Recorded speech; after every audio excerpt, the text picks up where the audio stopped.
Hello friends, আপনাদের কাছে নতুন এক রেসিপি নিয়ে আমি হাজির, যার নাম হলো চিকেন পটল কারি। দারুণ টেস্ট, ট্রাই করবেন। চলুন শুরু করা যাক। পটলগুলোকে এভাবে কেটে নিয়েছি।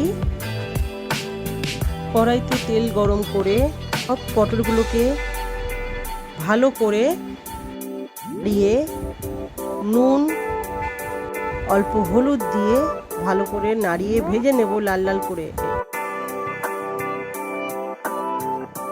পটলগুলো লাল লাল হয়ে গেছে, এবার আমি পটলগুলোকে সব তুলে নেব। এই তেলে বড় বড় কেটে রাখা আলুগুলোকে নুন হলুদ দিয়ে ভালো করে লাল লাল করে ভেজে নিয়ে তুলে নিতে হবে। আমার এই মশলা লাগবে। তেল গরম হলে গোটা গরম মশলা, দুটো বড় বড় পেঁয়াজ কেটে একটু নুন দিয়ে ভালো করে ভেজে, প্রায় 1.5 কিলো মাংস এখানে আমি নিয়েছি। এই পেঁয়াজ ভাজার মধ্যে মাংসগুলোকে সব ভালো করে দিয়ে কষাতে হবে।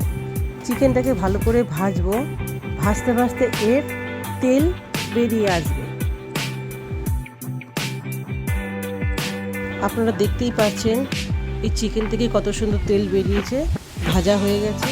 এতে সব মশলার পেস্টগুলো দিয়ে দেব। দিয়ে দেব চিকেন মশলা,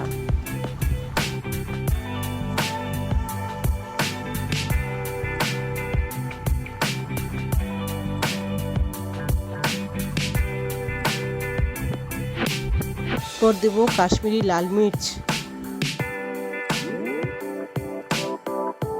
অল্প হলুদ গুঁড়ো, টমেটো কুচো দিয়ে ভালো করে নাড়াবো।